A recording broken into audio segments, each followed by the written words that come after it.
I've been teaching improvisation to this group of people that are from many different cities in Chile. My focus when I teach is on 4 different things: sensation, relationship, time, and design. Sensation is your experience of the present moment when you move. What you feel when you move helps you arrive into the present moment.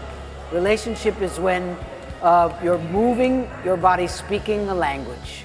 When it's communicating with another person non-verbally, then you develop a relationship. Time is when you realize that if you bring the habitual movements and patterns that you have through your movement into the present, then your past is guiding your present. And we're trying to arrive in the present moment, the experience of our present sensation and our present relationship. So we do a lot of work with changing our own particular habits and relationship with time. And then design is the natural manifestation of attention to those 3 other things. So we've been practicing many different ways to experience that reality, to develop a common language of which we can improvise with.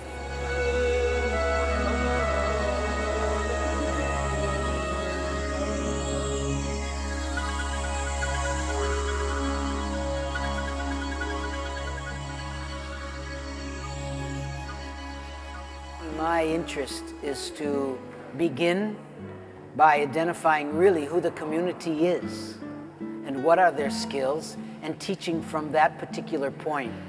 By me entering that space, I get to enter also as an improviser.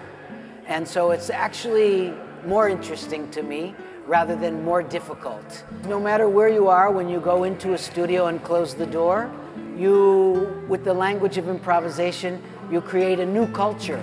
The only thing that I would say with this group that's a little different, as in the beginning, because many of them didn't have so much experience, that they were a little shy. And so they weren't giving me much information about their experience. I was reading the space, but they weren't saying so much.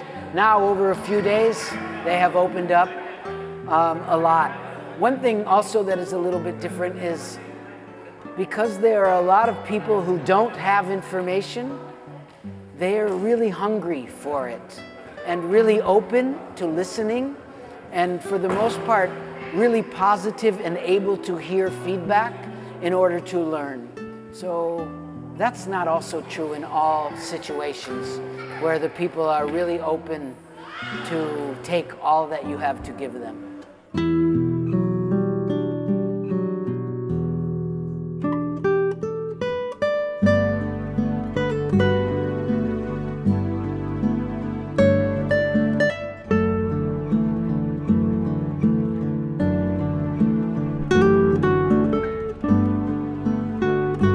When you work alone, you don't have a really honest reflection of yourself. Because, for example, the eye cannot really see itself. I also feel that the mind is a little bit trapped in its ability to see itself. So the reflection from another person, a relationship, gives you an opportunity to see better yourself. And if you're moving always alone, then your habits and patterns of how you move are speaking. So you're hearing the same language over and over and over again. But if you dance with another person, it forces you to arrive in another moment that's different than a moment by yourself. And actually, I believe relationship facilitate teaching about improvisation more than working by yourself.